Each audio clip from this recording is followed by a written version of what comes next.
All students of class 4th Hindi grammar. Chapter है सर्वनाम। अपन सर्वनाम के 6 भेद होते हैं, एक भेद अपना कंप्लीट हो गया था। सेकंड है संबंधवाचक सर्वनाम।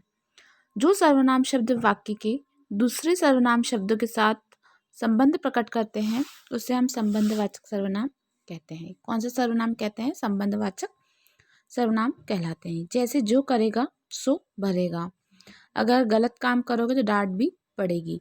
ऊपर लिखे वाक्यों में जो, सो तथा अगर, तो शब्द संबंध का बोध कराते हैं, अतः संबंधवाचक सर्वनाम कहलाते हैं।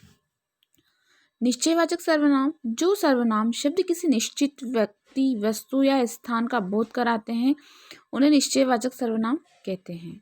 जैसे वह, यह, यही, वही, इसी, उसी आदि। ठीक है।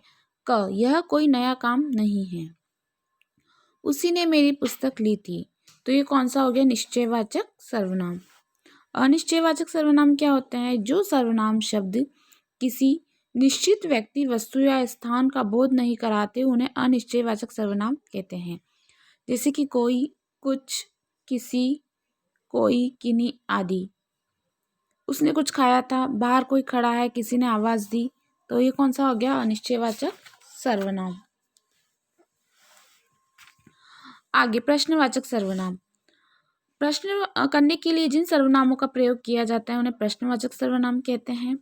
जैसे कौन, क्या, किसका, किसे, किने, कहाँ आदि। तो ये कौन सा हुआ? प्रश्नवाचक सर्वनाम हुआ। तुम क्या खा रहे हो? डिब्बे में क्या है? यह किसका सामान है? निजवाचक सर्वनाम में क्या होगा?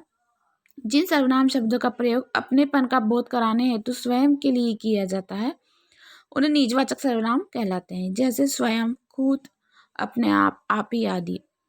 मैंने चित्र स्वयं बनाया है, वह स्वयं ही चला गया, हमें अपना कार्य खुद ही करना चाहिए। तो ये क्या है? सर्वनाम है। तो कितने टाइप्स के होते हैं सर्वनाम? 6 टाइप्स के होते हैं। पुरुषवाचक, संबंधवाचक, निश्चयवाचक, अनिश्चयवाचक, प्रश्नवाचक और निजवाचक। आज यहाँ अपना ये चैप्टर अपना कंप्लीट होता है। कल अपन इसकी एक्सरसाइज करेंगे। Okay, thank you.